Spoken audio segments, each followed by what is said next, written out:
Hoje é 13 de maio, dia de pensar um pouco mais na história brasileira. Uma longa história de escravidão e que terminou formalmente com a abolição em 13 de maio de 1888.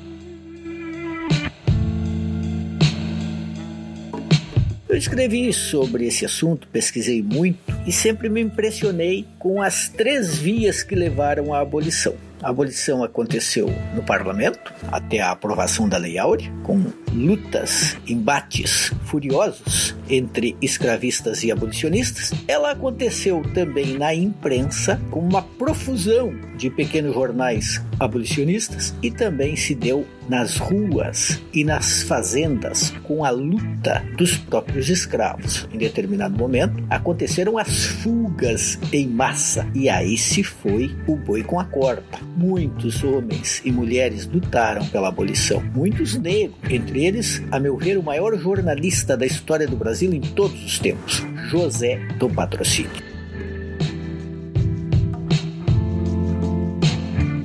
Mas nunca podemos deixar de lembrar André Rebouças e Luiz Gama. Foram gigantes em tempos diferentes. Entre os brancos, Joaquim Nabuco é certamente o abolicionista mais ferrenho, mais contundente, mais provocativo, o grande intelectual brasileiro. Mas também não podemos deixar de citar Rui Barbosa e Antônio Bento. Antônio Bento foi o homem que comandou um jornal muito especial, A Redenção, jornal abolicionista radical, espantoso, que usava a linguagem das ruas, das senzalas, a linguagem do povo, que não se prendia a academicismos e que ajudou a organizar a fuga em massa dos escravos e quilombos para recebê-los. Esses homens foram gigantescos. É claro que do outro lado havia muita gente defendendo a escravidão, como o senador Paulino de Souza,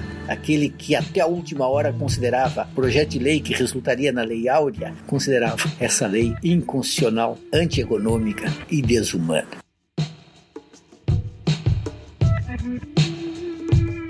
A abolição não resolveu inteiramente o problema dos negros escravos, porque eles foram abandonados pelo caminho. Não se previu realmente um plano de incorporação desses homens e mulheres ao mundo do trabalho. De toda maneira, formalmente falando, ela foi muito importante por eliminar a legalidade de uma infâmia, homens possuírem homens. Um aspecto muito importante depois da proibição do tráfico pela lei de 1850 foi o tráfico interprovincial, a venda de escravos das províncias do sul, do norte e do nordeste para as províncias cafeeiras do sudeste. Quanta família separada, quanta tragédia, quanto mal.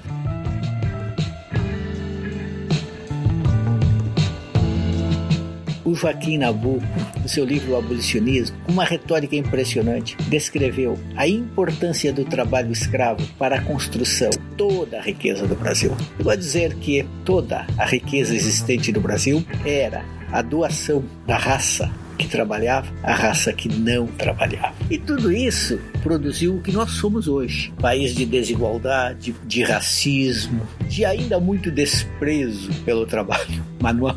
Tudo isso que ainda somos e pelo jeito seremos por algum tempo. Um país marcado por essa chaga do escravismo. Um país desde sempre dividido e que até quando promoveu a vinda de colonos europeus, trabalhou em cima da infâmia, descrevendo os colonos como uma raça intelectual e moralmente superior à raça dos negros, que estava sendo, então, do ponto de vista de trabalho, deixada de lado.